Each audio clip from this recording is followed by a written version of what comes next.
So what are we looking at now? So what we've been doing so far, and this is the first step towards pumping in more complexity into argument evaluation and reconstruction, is we've been thinking about how the premises are linked to the conclusion, right? Do they or don't they support? So that's the relationship that we've been thinking about. We're now adding in an additional level of analysis. And this additional level looks at how the premises relate to each other, right? And there can be different ways, different types of relationship between the premises, and this is going to matter for argument evaluation. And the clue is that this doesn't necessarily show up in the standard form reconstruction that we've been using. So what are those two ways? Those two ways are down here. You can have linked premises that depend on each other. They support the conclusion together. Both of them are needed, in other words, to get the conclusion off the ground. Most arguments that we've been looking at so far have probably been like this, and you'll see some examples in a minute. Or, well, they can be independent or convergent, right? You can have several different lines of evidence that don't rely on each other, that aren't linked to each other, converging on the same conclusion. And in this case, each premise on its own will provide some measure of support for the conclusion.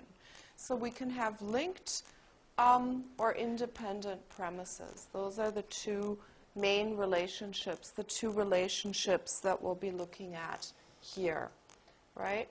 So back to Miss Green, that poor person. We've been recycling her various times. You already know the example. Are the premises linked or independent? Snap judgment. Do we need both of them to establish the conclusion? Yeah. So I see nodding heads. We need both of them. Yeah, obviously that's an example where they're going to be linked. Both are needed. And how do we depict that? So that's where we put in argument maps, right? So here's an argument map. This has been shown to be, actually there was, I think, a study a while ago in a critical thinking unit at Monash, and this was one of the most effective measures or ways for actually learning argument analysis. So this is hugely effective, and we'll be working with this quite a lot this week. So what is an argument map? An argument map has different elements. You see boxes that are labeled. Obviously, the labels in this case, 1 and 2, are the premises, and they have to correspond to what you've put in your standard argument form, obviously, also, so you know how to read it. There's a conclusion, and importantly, it depicts exactly this type of link between the premises. So this is the way we depict that they're actually linked to each other. And typically, and this is not really important, just now in the example, the conclusion was at the bottom. Typically, at least to my mind, it's easier to have the conclusion on top. Then you really have this kind of visual metaphor, right, of the two premises kind of lifting the conclusion or supporting the conclusion. You can do this however you want, conclusion at top or bottom. In theory, you can do it right or left. I suspect that this one on top is going to be the easier one to deal with, yeah? So that's what an argument map is. Now and this is interesting because this relationship is exactly something that you wouldn't get in that reconstruction, right? So that adds an additional layer of representation. So have a look at this example. 3 premises, a conclusion. Are they linked or independent? And I'll give you just a second to read this and just to kind of catch your breath. Think about what it is.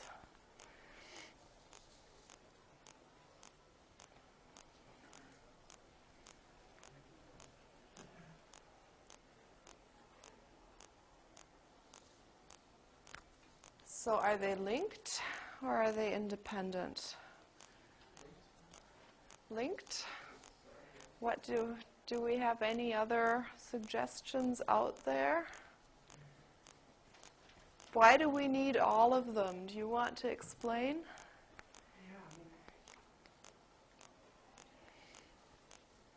How would you figure that out?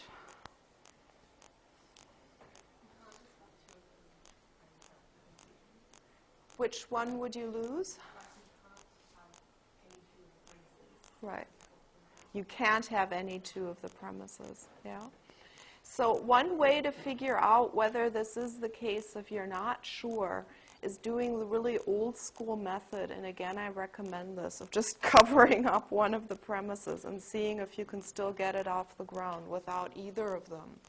Yeah, and in this case it doesn't seem that you can do that, right? There's a first of all, we need some factual claim to move beyond the hypothetical statements to the claim that it actually is getting warmer. So at least this one seems to be needed. If we had just the first one, climate is getting warmer, we would find poles melting. That doesn't connect to sea levels are rising. So in that case, we need number 2. If we just had 2 and 3, we would have a connection between melting and rising sea levels, but not to actual getting warmer. This is kind of common sense, but technically speaking, we need them all to get it off the ground, right? And our argument map would be like this in that case. So 3 premises, they're all on equal footing, and they're all linked to each other, so they're all necessary to support the conclusion. Yeah? Is that even a valid outcome? Like, I think 2 and 3, that's only the concept on it's if A then B, if the ice was melting, sea levels would rise. B is true. If the A, which is an invalid. So one thing is, let me see, that would be weird. So we have something like, if the climate was getting warmer,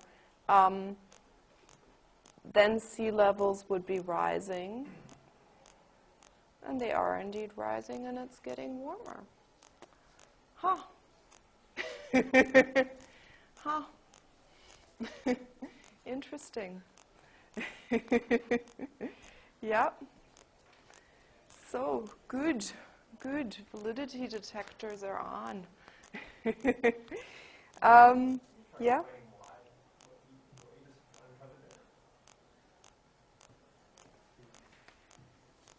Well, let's just take 2 and 3 by themselves for now. So if the ice is melting is A, sea levels rising is B. So if A then B, and then 3 says B is true. But that doesn't necessarily mean A is true. Except, I mean, you have the thing that you would have if the climate was getting warmer, they would be rising, and they are indeed rising. So you kind of have, but yeah, it's a weird one. You'd need a fourth premise that says the only way sea levels would rise would be if the ice is melting. or 2 can be if and only if the ice is melting. Good, good. I have correctors out there. That's good. But they're linked. For now, that's my message. Yeah? For now, the message is they're linked. If it's going to work, we need them together. Let's look at this one. Government's proposal to introduce national identity card should be rejected for several reasons. Identity cards are of doubtful efficiency in tackling identity fraud, etc. Second, the cost of a national identity card system would be staggering and wasteful. And finally, and third, there's widespread opposition to the identity cards. So would these be linked or would these be independent? Who says they're linked? Who says they're independent? Yeah. So those seem to be several independent lines of evidence, right, leading to that conclusion. They don't really support each other, and that's how we would depict that, just kind of independent or distinct lines leading to that conclusion. Yeah? We'll later see that it's not quite so simple, right? We'll later see that if you have something like that, a single premise, or independent premises in this way, in theory there's always kind of an implicit assumption going on there. So actually there's always an unspoken premise that you would have to add in. But for now, these seem to be independent lines of evidence, and we'll deal with that other problem later. So if there's one premise that doesn't somehow connect to the others, but the other two do connect to each other, does that mean you can say that they're independent? Yeah, so you can have hybrid cases, right? So you could have hybrid cases, and we'll get to that, where you had a situation where two of these were linked, and this one was just kind of hanging there on its own. So would you call that overall case linked or independent? Then you would have both of those cases. You would just need to say, look, these two are linked, and that one is independent. So we'll see cases like that later on, but you would really need both of those things. So these are just the toy examples. It gets a bit more complicated. So here we have another example, right? So this is really just running you through examples. Speed limits should be reduced to 40 km per hour. This would reduce the amount of pollution in the cities and make the streets safer for children and pedestrians. What is going on here? Does anybody want to solve that? 1, 2, 3, 4. How many premises do we have? And are they linked or not?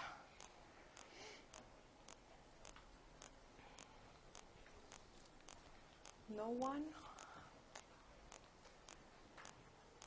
Is it a single premise?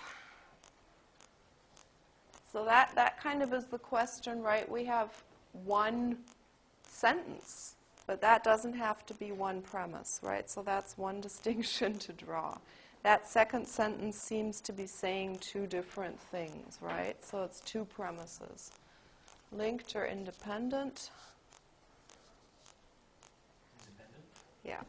So two independent ones, yeah, that don't really seem to have much to do with each other to get the conclusion off the ground. Okay. Good. Another example. Another speeding one, as a matter of fact. Take a minute, discuss with your nearest neighbor which of these maps is going to be the best one.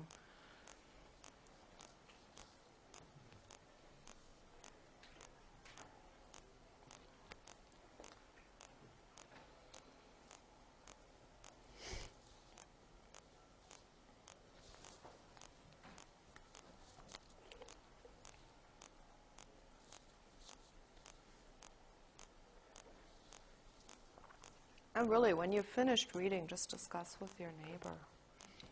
Everybody gets to say something.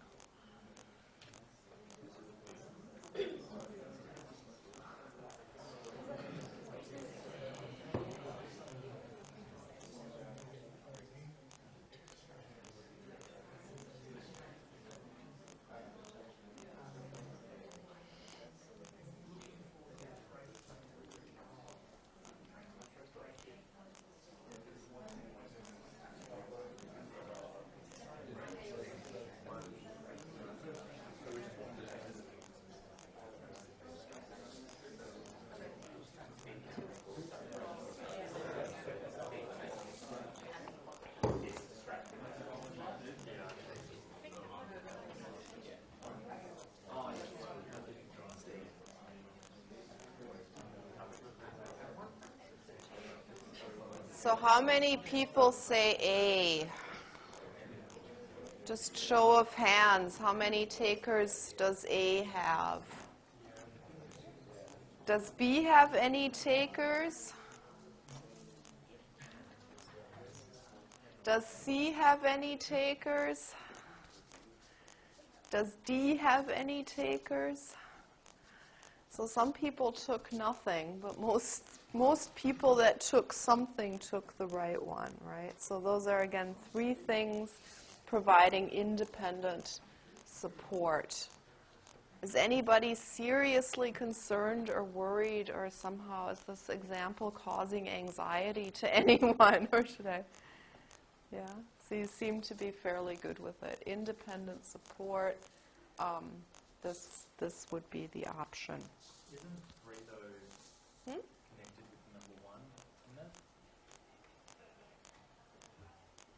Because lower speeds are unrelated to speed cameras, so it's not providing independent support. Well, you would, that's kind of the thing that I was saying earlier, and in a sense you're right. So in a sense you're right that with that kind of a thing,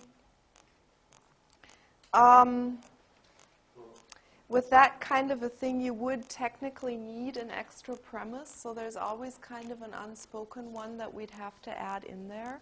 So later in the unit, later in the semester, we'll see that if you have these linked, these independent ones like this, that'll always be an indicator that something else has to be going on there. Yeah. 3 could be independent because lower speeds doesn't necessarily mean, braking drivers. It could just mean that the presence of speed cameras encourage lower speeds than, reckless driving because it's restrictive. So the way it's set up here, those seem to be different claims, right? It seems to, and it's going to be a bit of a matter of a judgment call. The way it's set up here, it would seem that to link 1 and 3, we would need some other thing positing a connection, as you said, between braking and attention. So there is something in the background going on there. Obviously, that's true. But the way they're put out there, they seem to be independent. Yeah, but good. You're already all more critical than this. Okay, so to sum that up, that's the summary slide. We have these 2 kinds of relationship between them, and we need to determine what relationship that is to move forward with argument evaluation. So that's kind of the new level. Now there's another level, and this is also one that we've already encountered. And that has to do with subarguments. So what is a subargument? It's this type of creature, right? And we've had this as well. So here it's already underlined. We have 2, and this is an easy one because it gives us signposts. We have 2 conclusion indicators, right? We can conclude from this that avoiding meat, and so on and so forth.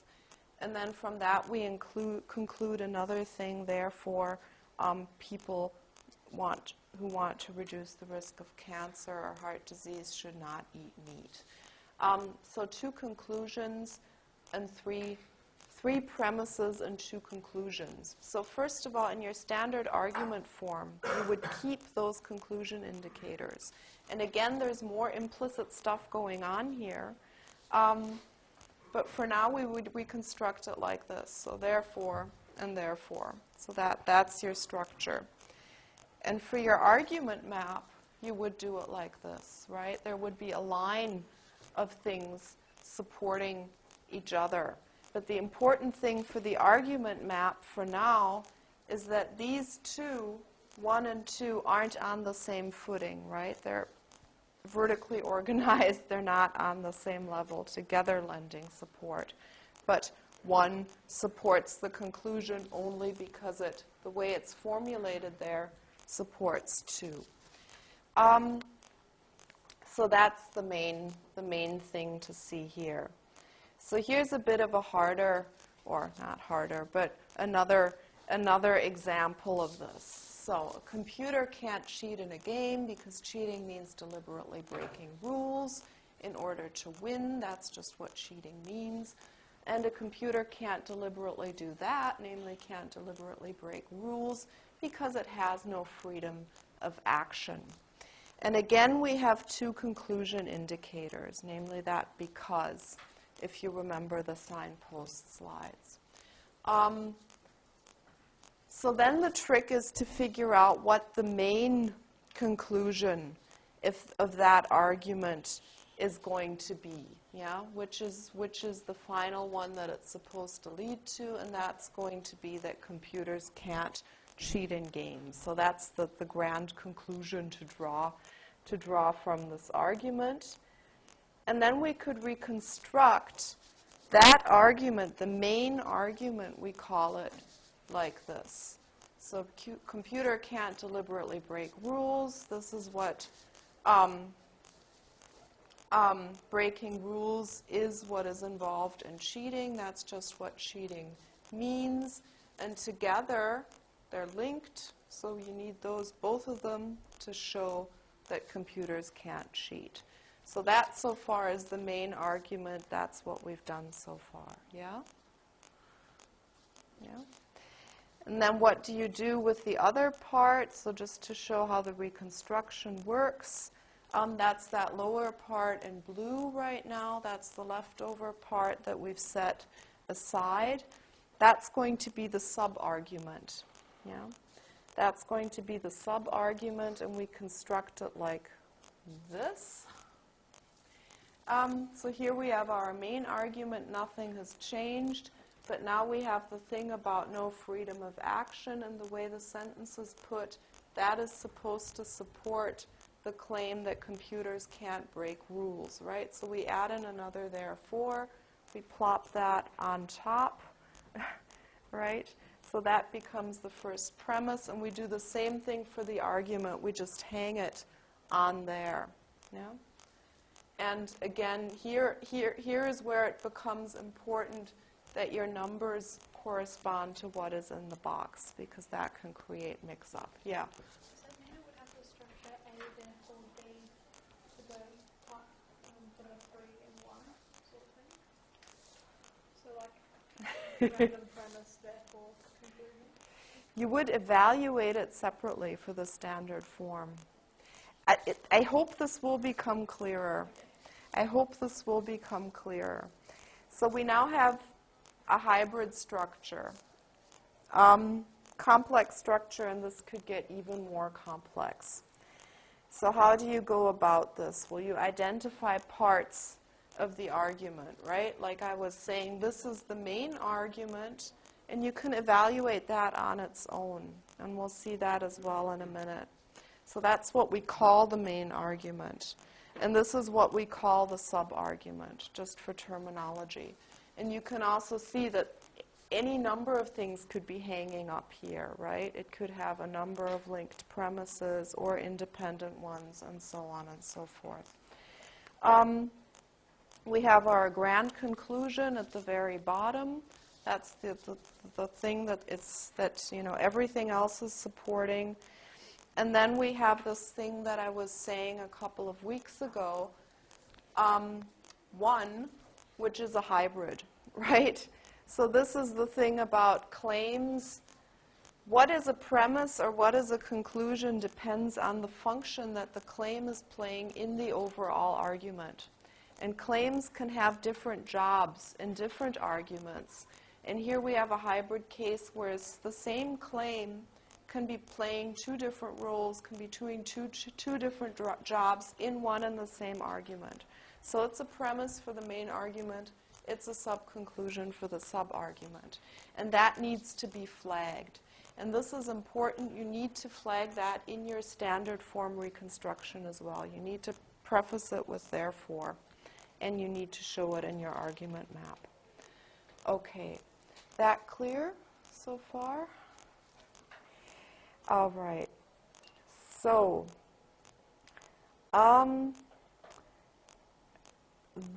then I'll just talk you through this example. So that is a bit of a more difficult, kind of an example of exactly this type of thing. Did we just have that example already? I know all of these by now because I was reviewing the lecture, so I don't even know what we had at this point in the lecture. So have a look at it. For a person to be guilty, it must be shown that their action caused the death of another person. Hallett beats Smith unconscious, but he's still not guilty because he didn't cause the death.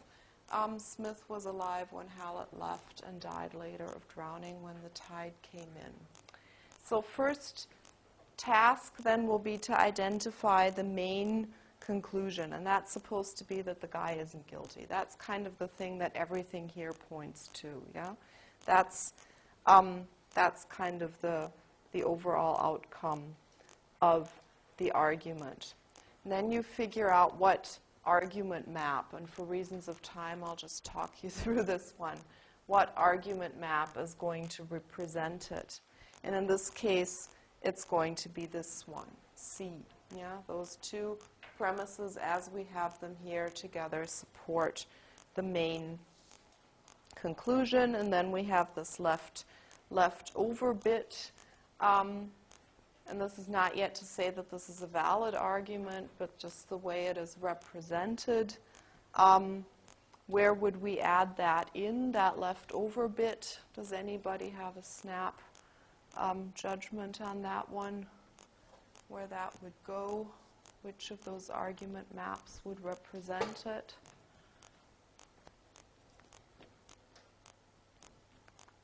This one, right? That has to be this one, so it's presented in the text as saying, well, why can't Smith have caused the death? Well, because the guy of Hallett died later from drowning, so that's why he can't have caused the death. So it seems to be supporting two. And that's also the difference between these two that I just want to draw your attention to. Same structure, but different coding. It doesn't support the general claim about guilt and murder. Yeah? So just that clear?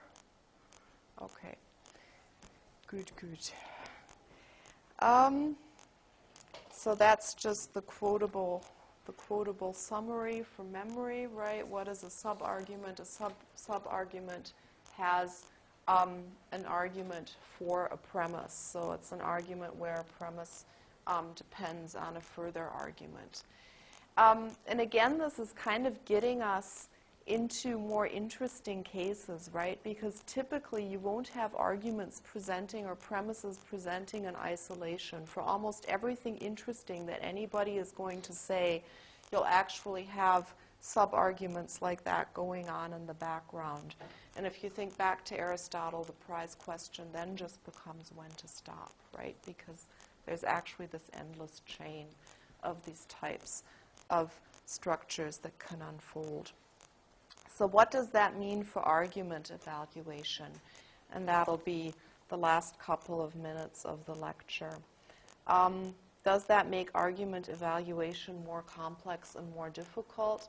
Kind of, but not necessarily, is the answer. So what we've been saying so far for argument evaluation is that we have three different questions, right? Are the premises true, and do the premises support the conclusion? Those were the two main questions for establishing whether an argument is sound. Support asks about validity. Validity plus truth equals soundness. You can also independently ask whether the conclusion is true. This is a bit risky because of my side bias. However, if you already know that the conclusion is false, and that is the only case, right? If you definitely know that it is false, then that is a good indicator that there's something wrong with the argument. Either the premises, one of the premises are false, or they don't support it. So that can be kind of, two can be kind of an extra security question in there. Now we're adding into additional questions. What is the relationship between the premises, and does it contain sub-arguments, right? In order to really make progress, those are the two additional questions that you're going to answer. And now the question becomes, can an argument still, can a conclusion still be supported if we have a case like this? So we have one case of an argument with linked premises. We have one with independent premises. And in both cases, one of the premises is false. What you can see here, the green case, again, isn't new.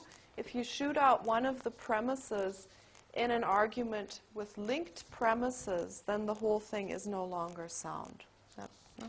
That's what we've been saying so far. Here the situation is different. Take out one of the premises, you still could have support. So that doesn't automatically damage support. So that's one thing to keep in mind. Yeah, an argument with independent premises can still be sound. It can still be successful, even if individual premises fail. And we can make this even stronger. Now, let's say we have an argument where one premise is false and another premise is true but fails to support the conclusion. We have a single premise. It can still be a successful argument. Yeah? That type of argument can still work. The strength of the argument is going to depend both on the truth of this premise and on how well it supports the conclusion, but in principle this could work. And that tells you something for strategy as well, right? What are you obviously going to want to do if you want to argue for a conclusion that is very important to you? You find independent lines of evidence supporting it. If you have a very broad basis of many independent premises supporting a conclusion, that is going to be very, very hard to show that that argument doesn't work. Then your opponent is going to have to doing a lot of work because your opponent is going to have to shoot down all of those premises individually, right?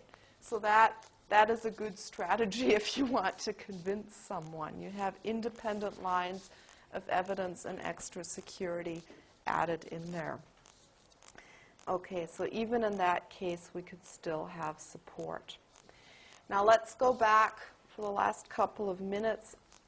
Is that still good, first of all? Yeah. On the other hand, that also makes your own job harder if you're evaluating somebody who has that kind of an argument, right? Then you have a lot more to do if you want to show that it doesn't work. Okay. So what do we do in this type of a case? How do we evaluate it? How do we break it down in a case with, different types of premises, sub-arguments, and so far? And I think that comes back to Tessa's question at the beginning, hopefully.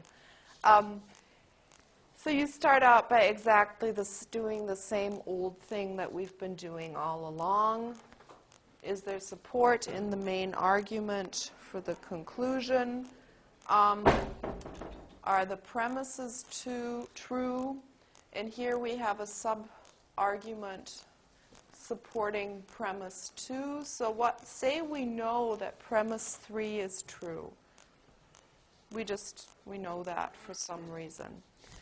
Whether we say that this one is true, that premise 3 is true, we need to figure out whether this one works. This is what we outsource to the sub-argument. This is what is going to depend on the additional premise supporting it, because this is also a sub-conclusion. So we finish our work for evaluating the main argument as far as we can by answering those two questions. And then we look at the support question for the sub-argument. And again, start with support. That's exactly the same thing, just now for a different part of the argument. And there we can say, in that case, there's no real support there. Somebody could still, you can cause the death of somebody even if they're still alive when you leave, so that doesn't really hold. So support in this case is not given. The argument fails. Is the premise true? Is premise 1 true? Let's say it is. Doesn't really matter though, because even if it was, it wouldn't support the sub-conclusion, right? So now what happens? Now what happens to the overall argument in this case? Yeah. Yeah. So it's linked, right? Because 2 and 3 are linked. We have a failure of support from 1 to 2, but 2 and 3 are both needed to get the conclusion. So the whole thing is going to collapse. And that's where this visual depiction is actually quite nice, right? Because you shoot out 2 and it's just going to kind of tip over. It no longer has a basis. Yeah. Okay. Good. Yeah. Wouldn't technically be manslaughter? Well, that. I didn't directly. Well, we're not. Let's put it this way. I'm not concerned about that level of the technicality for today. So all I wanted to say with this example was the structure of it. Is that acceptable? Argument mapping do's and don'ts. Just a few last words of advice before you actually have to do this in the toots and in the assignments. And I do recommend going back to this. Sounds stupid on the slide. These are mistakes that people do make. Please don't construct an argument map that doesn't match your argument. So in the assignment task, you'll have to do standard form plus an argument map. Now, one possibility is that you get the reconstruction wrong, right? So there is a possibility that you just didn't construct it correctly, but you still gave me an argument map that matches the false argument that you reconstructed. I can still give you points for that. Read, I will still give you points if your map matches your standard reconstruction. But if we have 2 different arguments going on there, for instance, something like this, plus you got the wrong standard form, then I can't give you points, right? So please don't do that. Make sure that those things match up, yeah? So one thing that's extremely important here is that, and that goes in both directions, you need, if you have this type of a structure, then you need to have 2 therefores up there as well. Otherwise, you won't have indicated that there are subconclusions. So be really nitpicky and pedantic about this. If this is happening, flag that there is your additional subconclusion flagged in the standard form reconstruction as well. And also make sure that your numbers match up. So really look at it in both ways. Do you have additional layers here that aren't flagged there? Okay, those are covered. And then look, okay, so here I'm saying 1 is the premise. So check whether that is still 1 in your standard form. So those really match up so you don't lose points for something unnecessary like that. Okay, so that's the summary, and with that, we're done. So those are the summarized questions that you asked. One last thing. This is complex, but the way I've presented it here, evaluating complex arguments isn't complex. It just involves breaking them down into little simple units that are exactly the same as everything you've been doing.